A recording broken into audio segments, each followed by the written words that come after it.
আলহামদুলিল্লাহ, সকলের প্রতি সালাম, আসসালামু আলাইকুম। আজকে নতুন একটা ভিডিওর সম্মুখীন হলাম আপনাদেরকে নিয়ে। বগুড়ার বিখ্যাত ঘাটি আলু এবং কালাই ঘাটি। এখানে কালাই ঘাটির রেসিপি দেখানো হবে।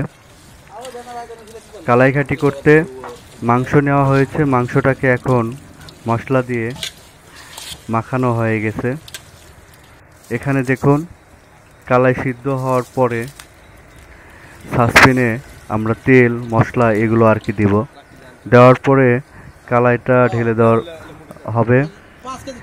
তো বগুড়ার ঘাটি বুঝতেই পারছেন, স্বাদটা অন্যরকম। বগুড়ার ঘাটি মানেই অন্যরকম একটা স্বাদ, অন্যরকম একটা ফ্লেভার।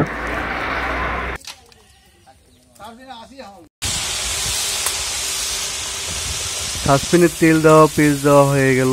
এখন দেখুন, পেঁয়াজ আর তেলকে খুব উত্তপ্ত এবং পেঁয়াজকে ভাজা ভাজা করতে হবে। মরিচ আছে, কাঁচা মরিচ, এগুলো ভেজে নেওয়ার পরে আর কি আদা রসুন বাটা এগুলো দিতে হবে। এখনও দেওয়া হয়নি, তবে এখন দেওয়া হবে। দেখুন কি কি ধরনের মশলা ব্যবহার করতে হয়।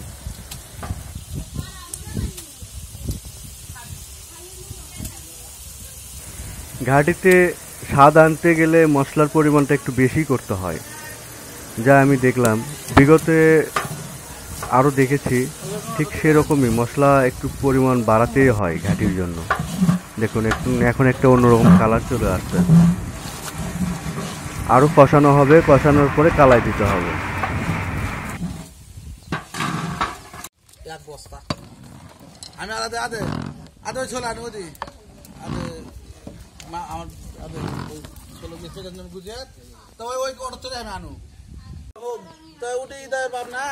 আজকের কালাই ঘাটিটির উপলক্ষ একটা, যে হালখাতার উপলক্ষে কালাই ঘাটি এবং ভাত খাওয়ানো হবে যারা হালখাতায় আসবেন তাদের জন্য।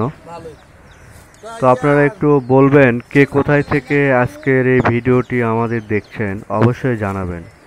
আর এত কষ্ট করে একটা ভিডিও বানানোর জন্য আপনাদের কাছে রিকোয়েস্ট করব, একটা লাইক কমেন্ট করবেন ও একটা ফলো সাবস্ক্রাইব মারবেন, যাতে আরও নতুন ভিডিও দেওয়ার জন্য আমরা অনুপ্রাণিত হয়ে থাকি।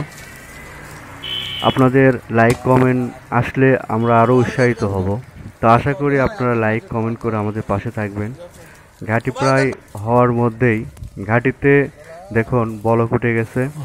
প্রায় ঘাটি হওয়ার মধ্যেই, ঘাটি অনেক সুস্বাদু হতে হয়।